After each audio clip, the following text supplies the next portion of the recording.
People who have slept with someone with a disability. What was it like? A few years ago, I hooked up with a girl who worked at my local pharmacy. She was absolutely stunning, petite, with a gorgeous smile, but she also had a deformed arm. It wasn't quite a T-Rex arm, but it was slender and ended in a couple of small nubs where her fingers would have been. After getting to know her, I asked her out, and we went on a few dates. She was moving overseas and didn't want anything serious, which worked for me. Physical intimacy was incredible. Just pure, uninhibited, primal passion.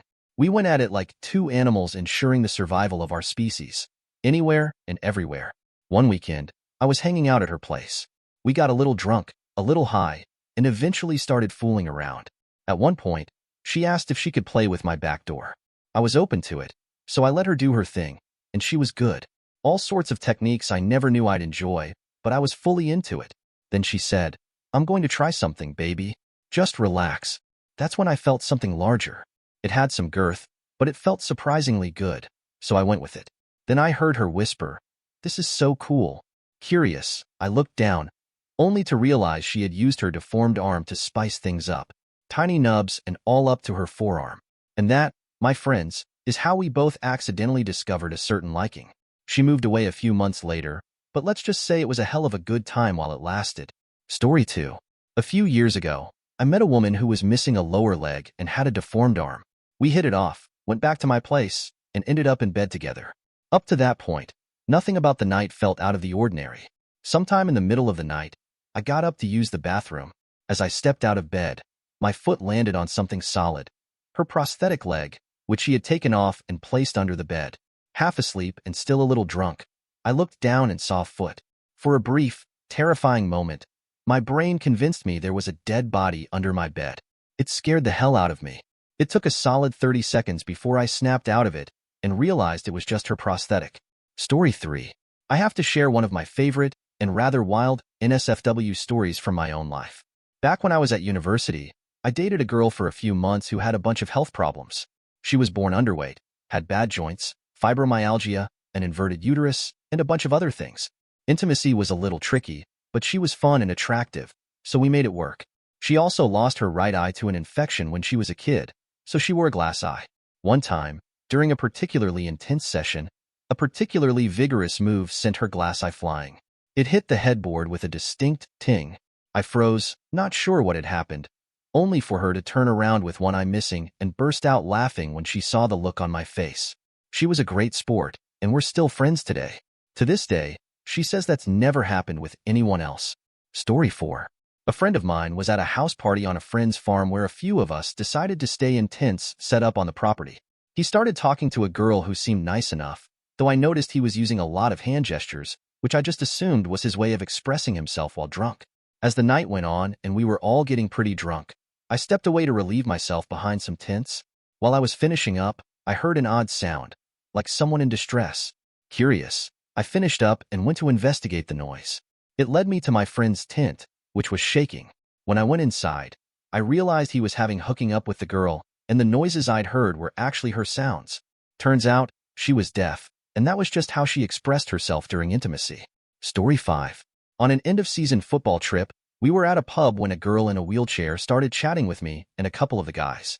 She seemed to take a liking to one of the guys, let's call him Sticks, and they ended up leaving together. The next morning, Sticks shared the story with us. After a cab ride to her place, they arrived at her house, and she asked him to help her out of her wheelchair and lean her against the fence in her front yard. She assured him she could support herself if she hung both arms over the fence. After some intimate moments, a light came on in the house, but they kept going. When they were done, Sticks helped her back into her chair and was about to leave when her father opened the door. The dad invited Sticks inside and thanked him for being kind to his daughter, who had a tough time since her accident. He said, "I really appreciate what you did. The last guy just left her on the fence." Story 6. About 5 months ago, I went to a college party after matching with a girl on Tinder a week prior. Her profile mentioned that she was a bit different from most girls, and while it seemed like it could be related to a disability, I didn't press for details and thought it was just a personality description. I swiped right, and we started talking. When the day of the party came, we were both excited to meet in person. I was looking forward to a comfortable night, as parties in my college town aren't too wild. We met up beforehand and walked to the house together. I was surprised by how beautiful she was in person compared to her profile photos. She wore a long sundress, and I noticed she walked with a slight limp, though she didn't seem to be in any pain. I didn't want to bring it up unless she did, so I just enjoyed the conversation and her company. At the party, we both grabbed beers, and my friend Ethan asked about her. I explained we had been talking, and he was excited for me. We spent the night getting to know each other, laughing and enjoying each other's company. Toward the end of the night, we shared a kiss and decided to head back to my place. Since the party was out of town, I offered to help her get a cab from my place, and she agreed. Once we were in my room, we kissed and things escalated quickly. It had been a while for me, so I was glad to enjoy the moment. Afterward, while we were cuddling, I jokingly asked if she still wanted that cab ride. She surprised me by saying that she usually didn't sleep with someone on the first date, but appreciated that I treated her like a normal person. It was then that I realized I hadn't really thought much about what she meant by different. Aside from the limp, she seemed completely normal. I asked, "What do you mean by different?" She sighed. So I didn't press further and instead offered to help with the cab fare. She looked at me with a somewhat sad expression and said, "I'm going to need about $3.50 for the ride." It was at that moment I noticed something a bit strange. She had red eyes and an almost otherworldly look, and suddenly, I realized, this was not the person I thought I had been talking to. I awkwardly got up and, in a mix of confusion and disbelief, said, "Wait, are you the Loch Ness monster?" She didn't answer, just slithered out of the room and left, and I sat there in shock. Story 7. This was my first intimate experience, and to be honest, it was a disaster. A bit of context first. I have Crohn's disease, and it's progressed to the point where I needed to have a stoma, which is essentially a bag for waste. So, one night I was out with my friends when I ran into a girl I knew from a previous job. We started chatting, catching up, and having some drinks. After a while, we were kissing, and things progressed. We took a cab back to her place and began to get more intimate while trying not to wake her parents. This is where things took a turn. I had a really bad case of whiskey dong and couldn't feel anything. While we were being physical, she accidentally tugged at my stoma bag, and it came off. I didn't realize right away, and we ended up with a mess in the bed. When I noticed the bag was gone, I was hit with a wave of panic. I searched the bed and luckily found it, but the adhesive had dried up and it wouldn't stick again. I asked her if she had any tape, and she was understandably confused, asking why. I quickly threw on my jeans and shirt while trying to hold the bag in place. It was a bit of a chaotic situation, and I ended up messaging a friend at 4 a.m. for help. Miraculously, he answered and came to save me. Story 8. In my mid-30s, I dated a woman who had a disability resulting from a head injury she sustained around the age of 4. The injury left her with some physical limitations in her right hand, leg, and foot, which were often cramped and locked in awkward positions. She also had some minor cognitive effects. While she wasn't severely affected, I would say her mental capabilities were slightly below average, perhaps around a 90 to 95 IQ, and she had some difficulty with reasoning, critical thinking, and maturity. As we lived together for a little over a year, I realized that her emotional maturity had not developed past her early teenage years. Despite being the same age as me, she exhibited many behaviors typically seen in young teenagers. While it did present some challenges, it was also part of what had attracted me to her in the first place. She had a fantastic, sunny, and positive personality. She was a great person to be around when she chose to engage. When it came to our physical relationship, she had an insatiable drive, likely due to her emotional maturity level. We would often have long, intense sessions, sometimes multiple times a day. What I didn't realize at the time was that I had undiagnosed fibromyalgia, and after a while, it really started to take a toll on me physically. On top of that, I began to notice that the relationship felt one-sided. It seemed as though everything had to revolve around her, and I was more of a support figure than a true partner. My role seemed to be focused on making sure she was happy, often at the expense of my own needs. The relationship ended when I was laid off from my job. That night, she told me I had to move out, as I could no longer provide financially. There had been no previous indication that things were going badly, but once I wasn't able to support her, she ended things. There were a couple of occasions where something major happened in her life, and she sought comfort from me, but it became clear that I was only valued when she needed something. Looking back, her daughter had warned me before I moved in, telling me that her mom would eventually use me and then discard me. At the time, I brushed it off, thinking the daughter was just feeling displaced, especially since her mom was now with someone else instead of her dad. But as time went on, I realized that I had been used, and it was painful. Story 9. I met a guy who had been in a serious motorcycle accident about a year and a half before we met. He had shattered his pelvis and legs and was lucky to be alive. After several surgeries and dealing with a colostomy bag, he was able to get around, but not for long periods. His legs had atrophied, and he wore braces on both of his ankles, but in the short time I knew him, his strength was improving every day. When it came time for us to be intimate, I was worried about his colostomy bag coming loose and making a mess. He had a solution, though. He wore a belt around his torso with a non-slip cover for the bag, so no matter what we did, it stayed in place. Some positions were easier for him than others, but overall, the experience was pretty much like other hookups I'd had. Mentally, though, he was really struggling. He confided in me that the accident had been an attempt to off himself, something he now regretted. The conversation quickly got deep and uncomfortable, and for various reasons, I decided to cut ties with him a couple of weeks later. I felt bad for a while because it was clear he needed help, but no one around him seemed to be offering it, and he was spiraling. All sympathy for him evaporated, though, when 3 months of no contact passed, and he messaged me to say he had an STD. He admitted he knew about it when we hooked up but hadn't mentioned it at the time, telling me to get tested. We had used protection, but his message came while I was at work, and I completely freaked out. It was honestly traumatic. That was over 2 years ago now, and I've had all my tests come back clean, thank goodness. But still, screw that guy. I hope things got better for him, but I have no desire to be a part of his life anymore. Story 10. A few years ago, I had an interesting night out in Tooting. It was getting late, and everyone I was with decided to head home. I was talking to 2 girls at the time, and they invited me to join them at the Swan in Stockwell. I figured, why not? So, I tagged along. We had a few more drinks, and at some point, I went to the bathroom.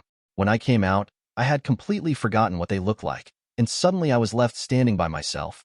I grabbed another beer and stood near the edge of the dance floor, scrolling on my phone, when I noticed her across the room. In a moment of poor judgment, I took a picture of her and sent it to my friends. She noticed me doing this and came over to ask if I was taking pictures of her. I quickly denied it, and we started talking. She asked if I wanted to dance, so we made our way to the dance floor and had a bit of an awkward dance. I was pretty drunk at this point, so I thought, why not, and leaned in for a quick kiss. As the night was winding down, it was nearly 7 a.m., and the bar was about to close. We stepped outside and met up with her friend, who had just gotten out of prison. An Irish guy was nearby, and the ex-con went over and started eating his kebab. The Irish guy then joined our group, and I suggested we all go back to my place. When we got to my flat, I found my housemate passed out outside because he'd forgotten his keys.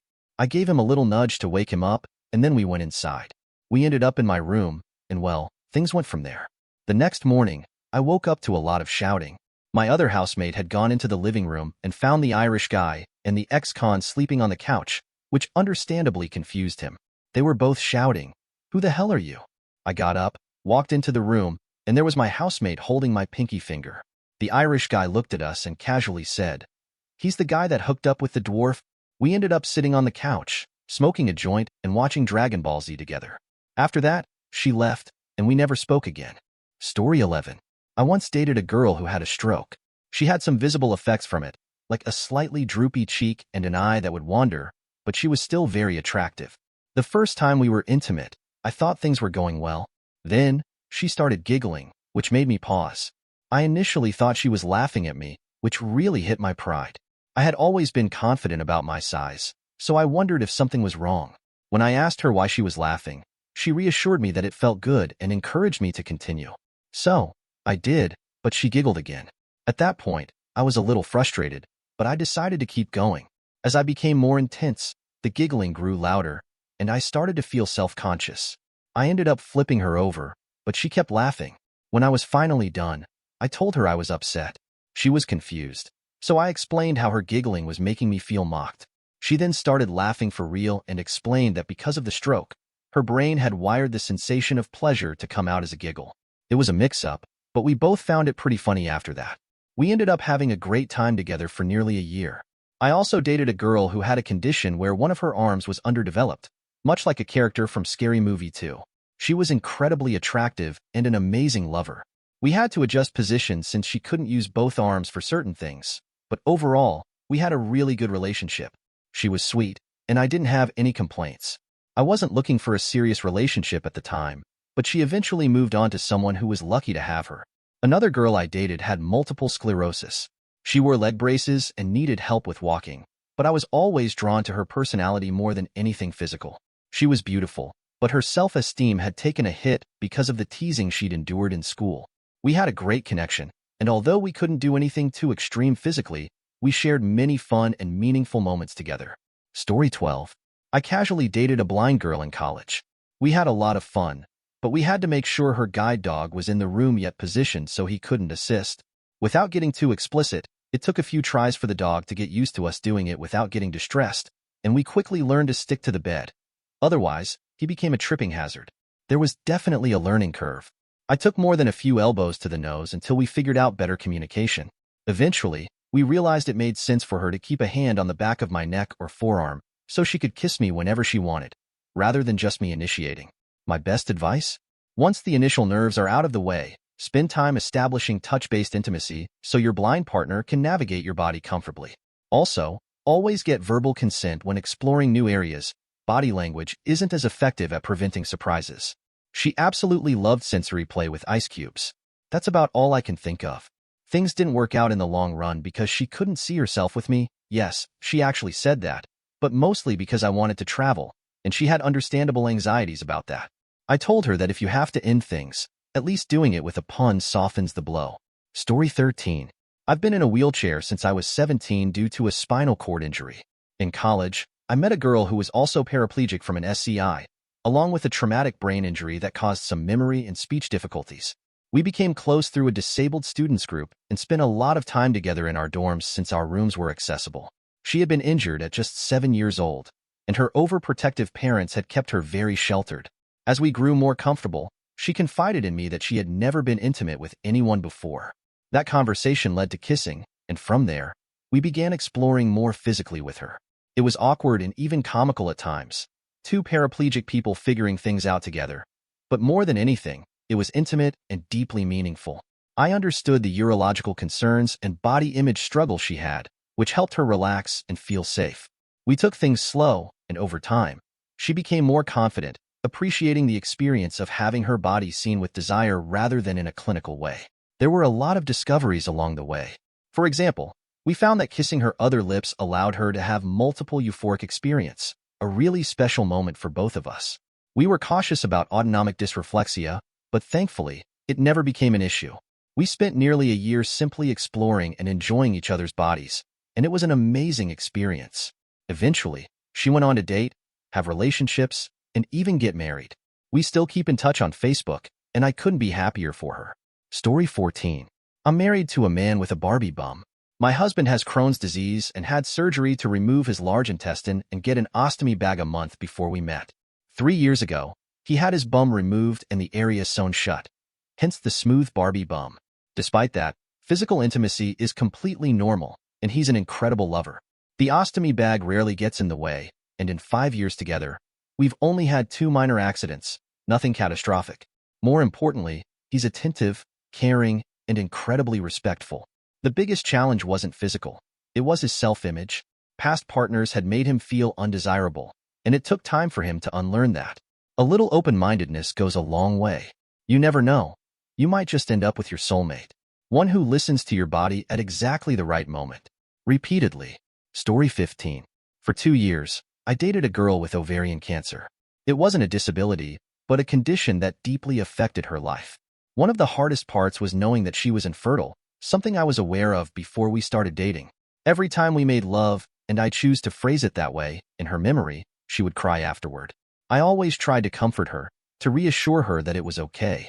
But no matter how strong she was, and she was incredibly strong, it was a pain that never fully left her.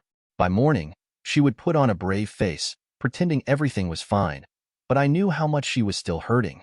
Then, things took a turn for the worse. Her condition deteriorated rapidly, bringing a wave of complications. On what was supposed to be a routine visit, the doctor told us she had only 4 months left. That was the moment I broke down. And in that moment, she was the one comforting me. Not long after, she asked me to break up with her. She said she didn't want me to go through what was coming. No matter how much I wanted to stay, she had always been the stronger one in our relationship, the one who made the hard decisions. So, I honored her wishes. She moved back in with her parents, and I let her go. She lived for 6 more months. I held on to hope that somehow, she would beat the odds. But one morning, Her father called to tell me she had passed away in her sleep. Jane, wherever you are, you will always be my beacon. Story 16. I once slept with a guy who had spina bifida and used a wheelchair. Overall, it was a pretty normal experience. Aside from being mindful of his urostomy bag, I definitely didn't want to accidentally disconnect it and cause a leak. He was incredibly strong from years of using his upper body to compensate, so he had no trouble transferring himself in and out of bed, and at one point, even tossed me around a bit. We had done it, though he couldn't spill the mayo, and while he could maintain a stiff wand, he didn't have full sensation. His legs were flaccid, which is common for someone who doesn't walk. At first, I was a little worried about hurting him, leaning on him the wrong way or bending his legs in a direction they weren't meant to go, but we figured it out without any issues. I'm a nurse, not his nurse, but a nurse all the same. So maybe that played a role in how comfortable I was with his physical differences. Regardless, he was an incredible lover, extremely giving, and when it came to phone and online intimacy, his imagination was unmatched. Honestly, one of the most creative partners I've ever had. Super cool guy. Story 17. When I was stationed in Hawaii, I met a deaf girl online. She was absolutely stunning, biracial, petite, and had the most disarming smile. When we finally met in person, my sign language skills were practically non-existent, but she was great at reading lips, and she had a small electronic device we used to type messages back and forth. Communication wasn't perfect, but we made it work. Eventually, we ended up back at my place, and things started heating up. Everything was going very well. We were both completely into it as I took her to Plowtown. Then, out of nowhere, this beautiful, silent girl, whom I hadn't heard make a single sound all night, let out the loudest, strangest noise I'd ever heard. I can't even describe it. It scared the hell out of me. I literally jumped off her, thinking I had hurt her. She quickly reassured me she was fine, but by that point, the moment was, well, interrupted on my end.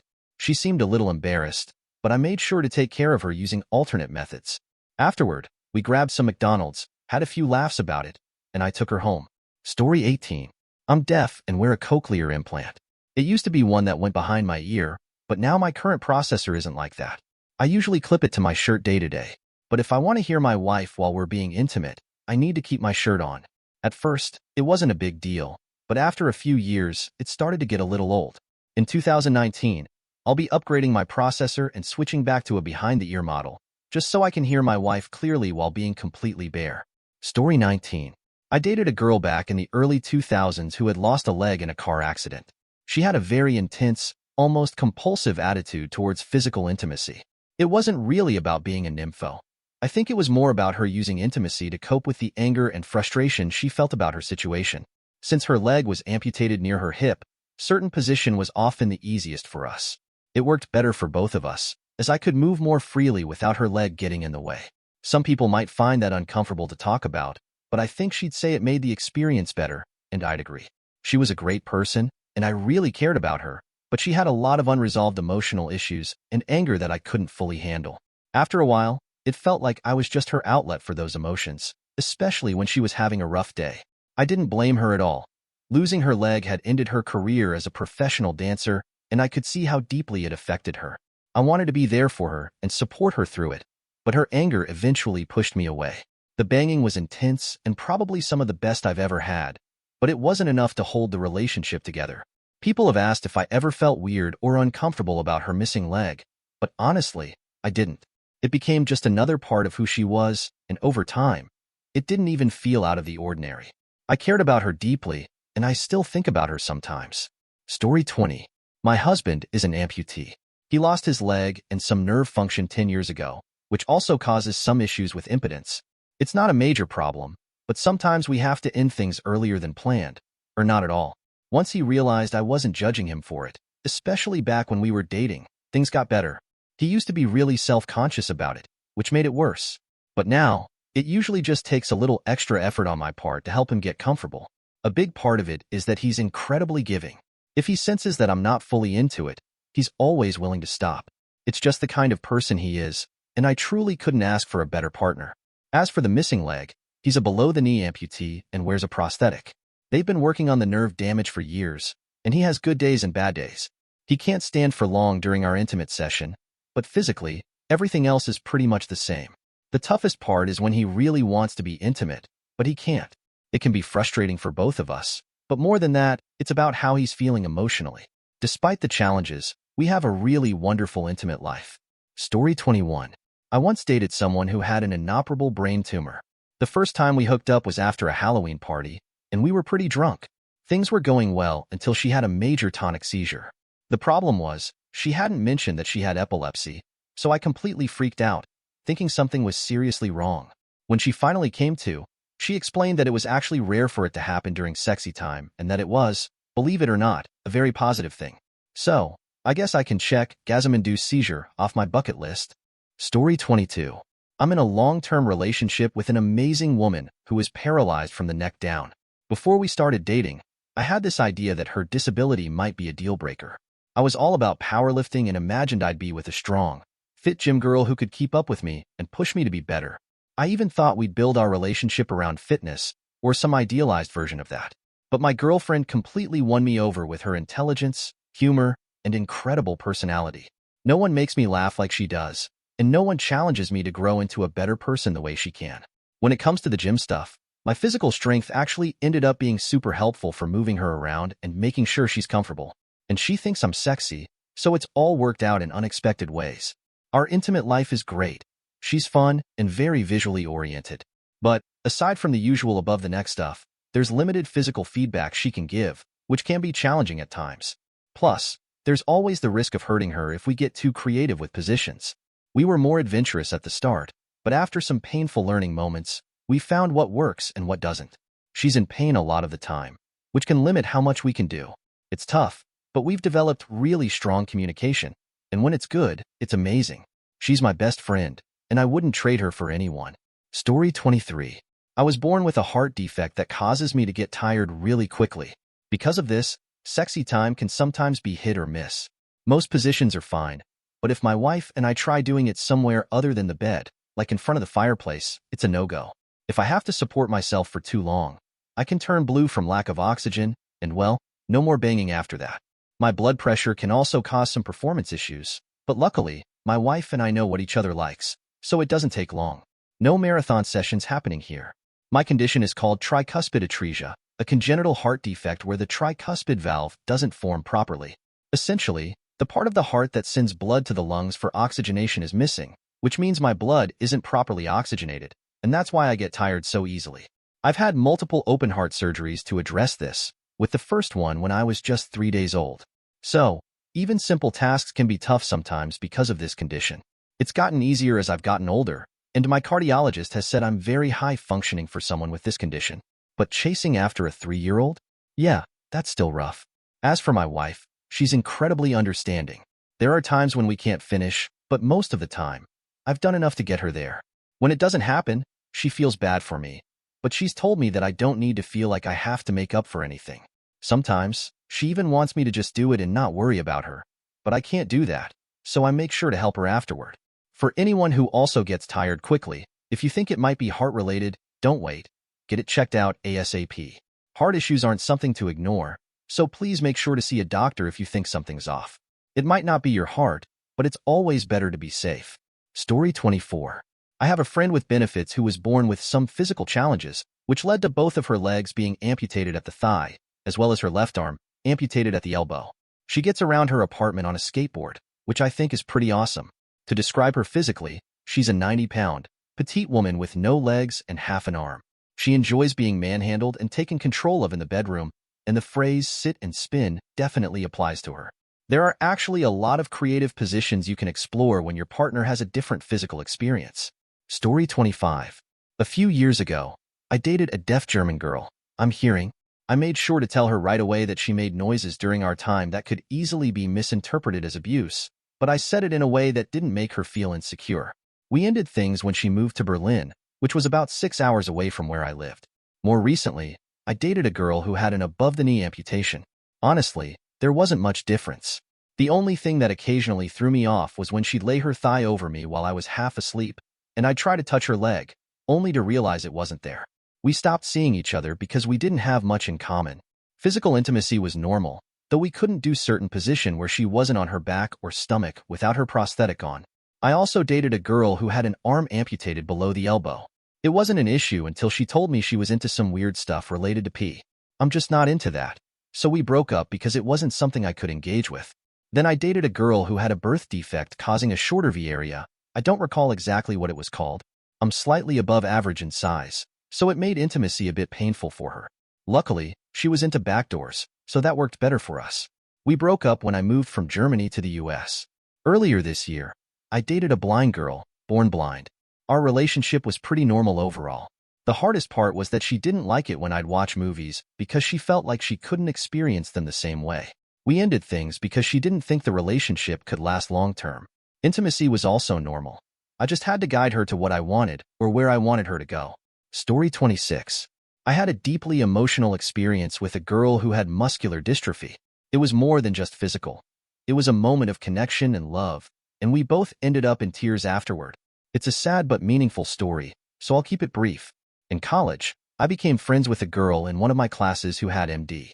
We spent time together studying, and over the course of a few months, we grew close.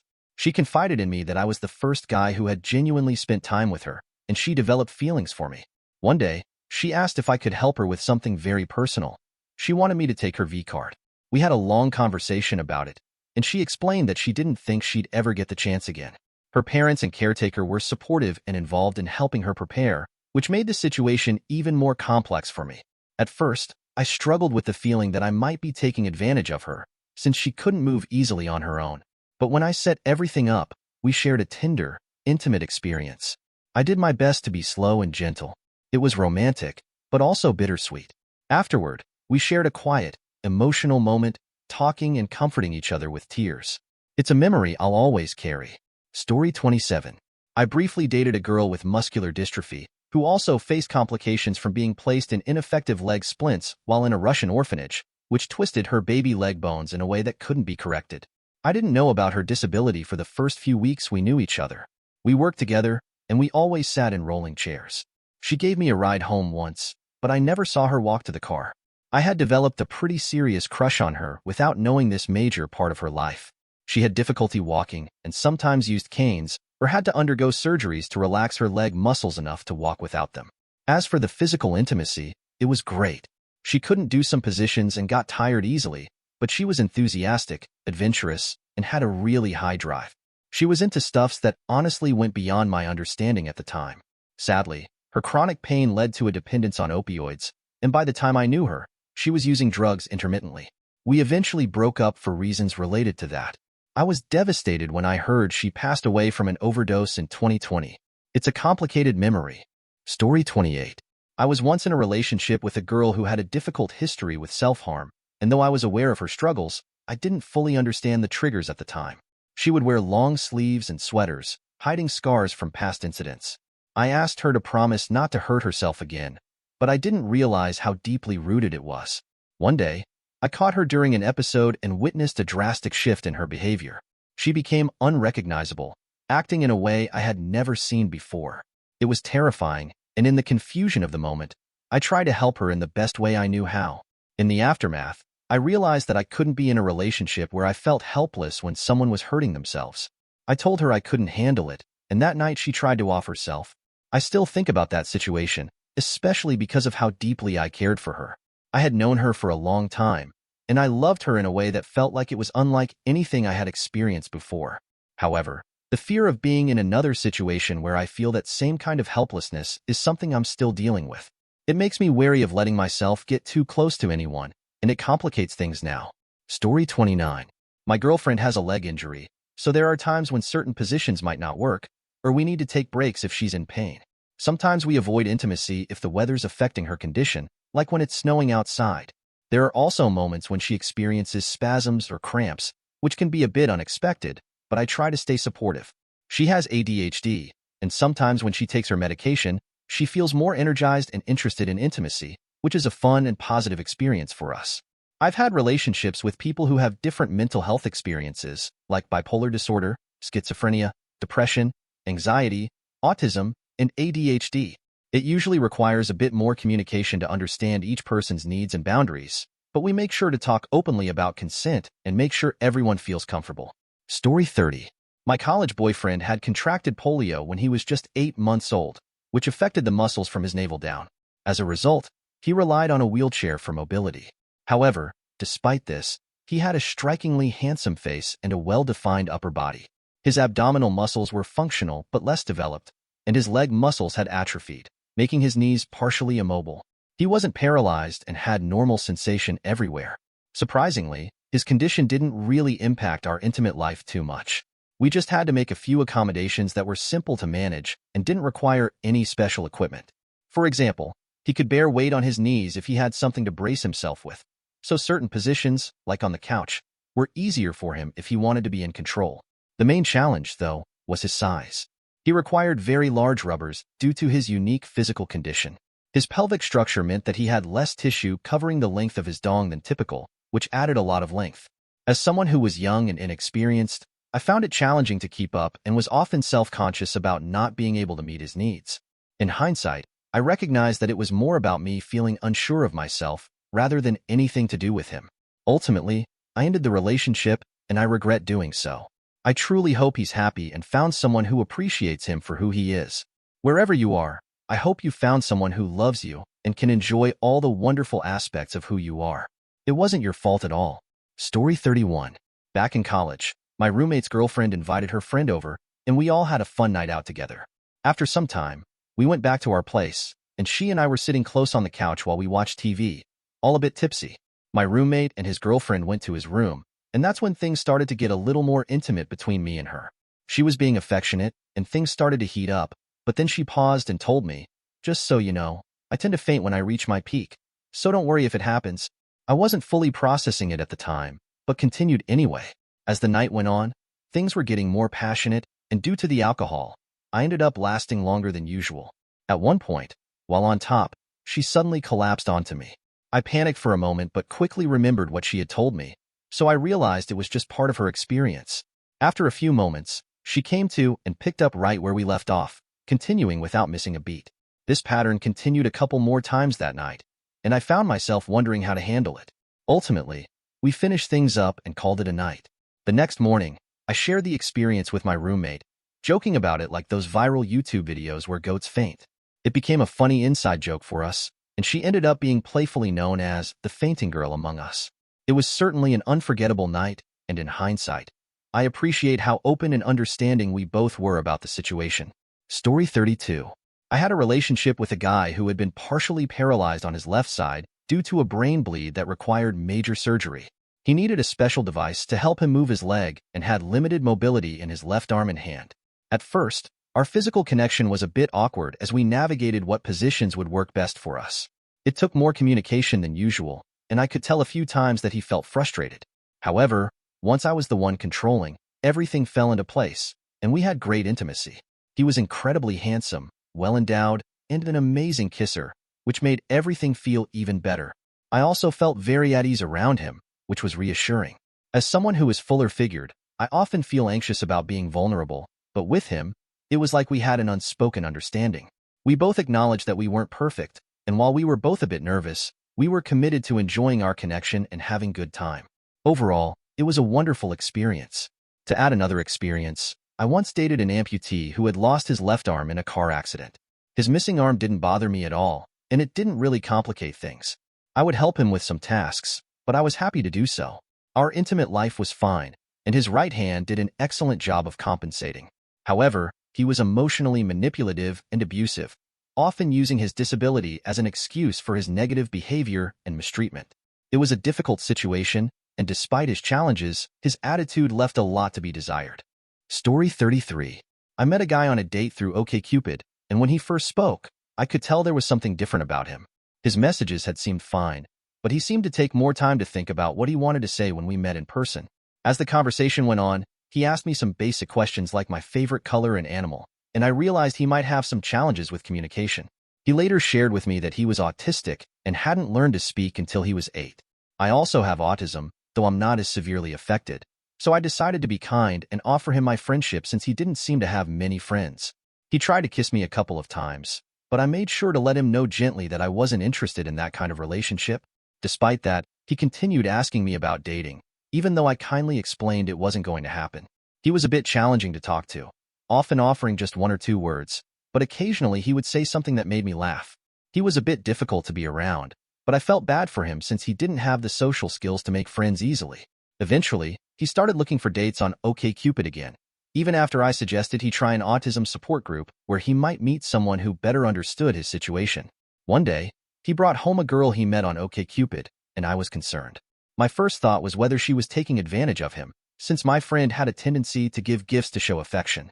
I knew that communicating his feelings was difficult for him, so he likely tried to express affection in other ways. It turned out the girl didn't seem very considerate of him, and I didn't think she was the best match for him, but at least it seemed like he found someone who accepted him. I just hope he can find a girlfriend who truly appreciates him for who he is. Story 34.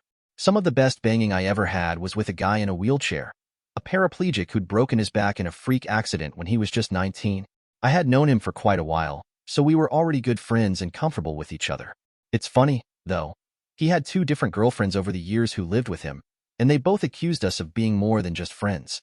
But the truth is, we didn't get together until years after we were both single. He was very good-looking, a natural flirt, and had so much confidence that he could seduce me with just his words. When we finally slept together, he was able to maintain a hard wand, though he couldn't finish in the usual way. He always said he came in his mind, and I had no reason not to believe him. He was amazing in bed and really loved to please. He was also incredibly skilled with his hands and mouth, which made the experience even better. There was only one awkward moment. While we were getting onto the bed, he had gotten out of his chair and was trying to lie down when his legs started spasming, which is common. They were shaking pretty hard, and the whole bed was vibrating. So we both started laughing uncontrollably. It was a funny moment, and to help him relax, I physically laid across his legs, holding his knees and thighs down. In about 20 seconds, his legs calmed down. After that, we were both thoroughly relaxed, and everything just flowed naturally. I did find that I had to adjust positions a bit more to make sure we could reach each other, but that wasn't a problem at all. Overall, it was a 10 out of 10 experience for real. Story 35. I ended up dating a girl I'd known for ages through mutual friends. After a few months, we were lying in bed, and the light hit her face just right. That's when I noticed a scratch on her contact lens. I mentioned it, and she looked confused, asking, "What contact lens?" So, I gently moved her head to confirm what I was seeing, and then she started laughing, really hard. It turns out she actually had a full prosthetic eye. She apologized, explaining that she usually brings it up much earlier, but since the prosthetic one is tied to the muscles around her good eye, it just looked like a regular eye.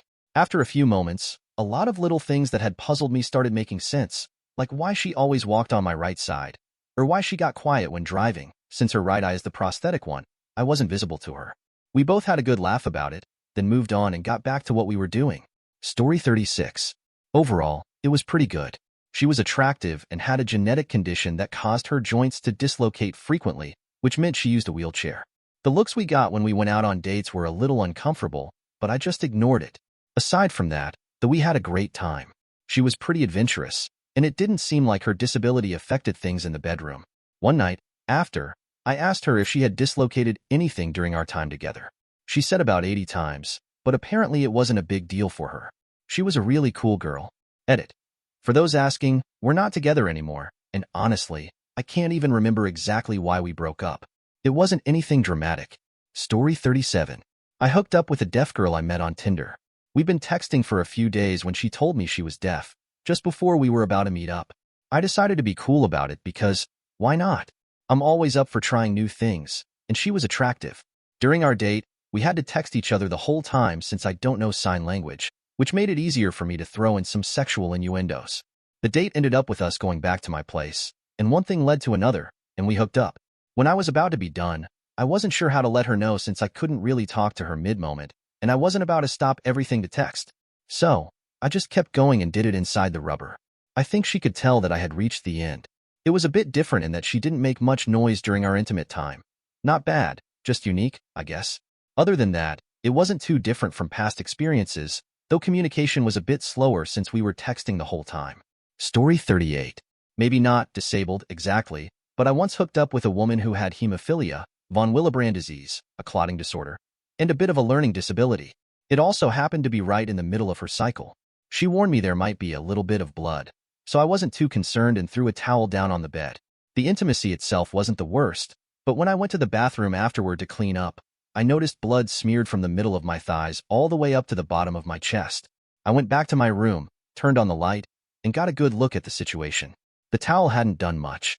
The mattress was ruined, and she was lying on my bed, looking like a crime scene, with a few handprints of blood on the wall where she had braced herself. She apologized, explained her blood condition, and said she was just going to get dressed and leave. I told her, "No, you're covered in blood. Maybe shower first?"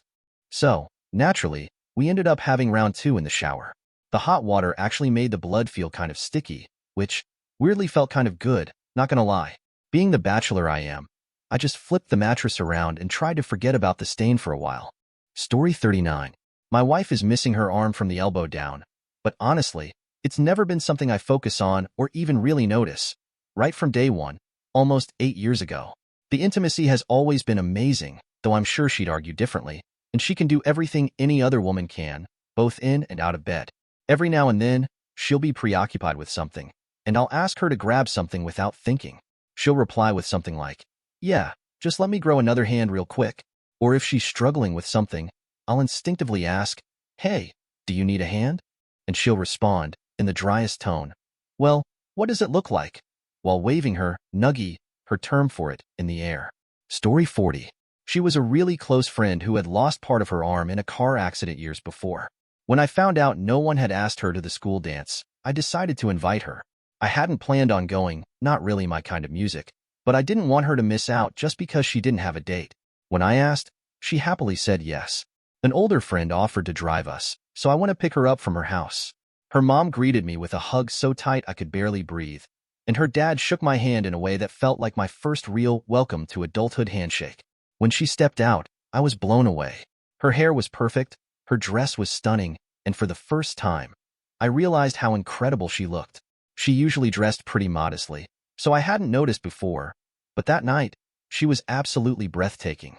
We went to the dance, had a great time, and then headed to an after-party at what was called a farmhouse, though in reality, it was more of a small mansion owned by a friend's dad, a barrister in London. Not long after we arrived, she took me aside to one of the many empty bedrooms and, after a brief moment, asked if I wanted to be with her in a more intimate way. I said yes. She was hot as heck, and honestly, her missing arm never even crossed my mind during or after. The experience was amazing. 10 out of 10 would bang her again. We were together on and off for about a year until I moved away. I still remember her fondly. Story 41. I have a solid metal spine, which is considered a disability, though not one that's immediately visible. Invisible disabilities are a whole different conversation. The upside is that I maintain perfect posture without having to worry about damaging myself, but the downside is that it doesn't move at all. My ex, however, obviously wasn't understanding of my condition. He cheated on me and then criticized our intimacy, saying how much better it was to be with someone who could do more with their body, like pulling off different positions and arching their back. Hearing that was incredibly hurtful, especially because he tried to blame his infidelity on my disability. Fortunately, not every relationship has been like that, and I always try my best to work with what I have. But to anyone who cheats because their partner has a disability, shame on you. Story 42. I had an intimate encounter with a little person recently. I'm open to trying new things and enjoy variety in my experiences. He reached out to me on Reddit, mentioning he was a virgin and asking if I'd be interested in helping him explore that. I've helped a few people with similar requests before, so I was open to it. We talked for a few days and decided to meet up. He was a college student and had a dorm room to himself. I didn't know what to expect, as I hadn't met anyone with his body type before. He used a motorized scooter and rolled up to meet me outside. We chatted for a bit, watched some streams, and then eventually moved things along. As we got physical, I noticed the size difference felt a little awkward for me, but I kept going and tried to focus on giving him a positive experience. After he was done, I made an excuse to leave and didn't see him again. It was an interesting experience, but overall, not one I'd rush to repeat. Story 43. I had a reputation at work for being able to connect with a lot of the cute, single girls, especially during the winter and summer breaks when the daughters of upper management would come into work. One girl, in particular, stood out to me. She was sweet, kind, and seemed completely innocent when it came to anything beyond basic affection. She had a bone disorder passed down from her father that made her shorter than average, just shy of 5 feet, and she had 26 extra bones in her body, including extra bones in her arms and small hands. Unless you were physically close to her, or she brought it up, you wouldn't notice anything unusual. She had some insecurities about her body due to her condition. So when we all went out clubbing one night and ended up at a coworker's house afterward, we stayed up talking and hanging out for a couple of hours. Eventually, we started to get a little closer. When I took off my shirt, she noticed my own physical challenges. My chest wall is distorted inward, and I have scars from surgeries I had as a child. It seemed to make her feel more comfortable with her own body, and she eventually undressed. She admitted she had been with someone before but was nervous about what to do, which made sense given her lack of experience. The connection we shared that night was great. Later, I found out that she was vegan and held different beliefs from mine, which made me realize that we had some differing views. Eventually, I came to understand that she had used the situation as an opportunity to lose her V card. I'm still not entirely sure how to process it, but I think it was a complicated experience for both of us. Story 44. I met this amazing girl on Tinder who was absolutely beautiful. At first, I had no idea she had a disability, and we spent some time getting to know each other before we arranged to meet in person. It wasn't until I went to pick her up for our date that I was truly taken aback. I hadn't considered it before, but when I saw her, I learned that she had amputations below both knees and on her right arm below the elbow. Her left hand also had some differences in development, with her fingers being more fused together. I later found out that this was the result of a medication her mother took during pregnancy, which caused these birth defects. The date went better than I expected. After a great time together, she invited me to her place, where we just hung out, watched Netflix, and chatted. I wasn't expecting anything beyond enjoying each other's company, but I found myself really attracted to her. At one point, she asked if it would be okay for her to change into shorts, and being the gentleman, I offered to leave the room, but she insisted I stay. When she changed, I was initially a bit taken aback by the physical differences I hadn't been prepared for, but honestly, it didn't matter to me. We continued talking, and as the night went on, we became more affectionate. At one point, she asked if she could take her legs off, which caught me off guard at first. It was a reminder that she had her own unique needs, but she was confident and comfortable in her own body. We spent several months together, and I can honestly say she was one of the most incredible partners I've ever had. Our connection was genuine, and our relationship was built on respect and trust. Despite any challenges, her disability didn't change how we related to each other. I was happy to help when she needed it, and it turned out that we were both open-minded and willing to make the most of every experience. In the end, we had a deep and meaningful connection, and I'll always remember those months as some of the best of my life. Story 45. I have cerebral palsy, though it's a relatively mild case. I have a noticeable limp and struggle with balance, but I manage just fine otherwise. Now that I'm approaching 40, I've maintained a fairly regular, healthy, intimate life since my late teens. Of course, I have some limitations. I'm not doing any acrobatics or picking anyone up. Basically, anything that requires good balance is out of the question.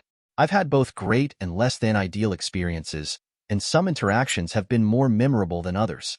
People tend to feel more comfortable discussing my disability and their expectations once things are in motion. I've had the same partner off and on for about a decade, so I must be doing something right. Once you find someone who understands your needs and desires, it doesn't matter what your body is like. Sexual connection can be unforgettable. Thank you for watching. If you enjoyed this video, be sure to give it a thumbs up, subscribe, and hit the bell icon so you never miss an update.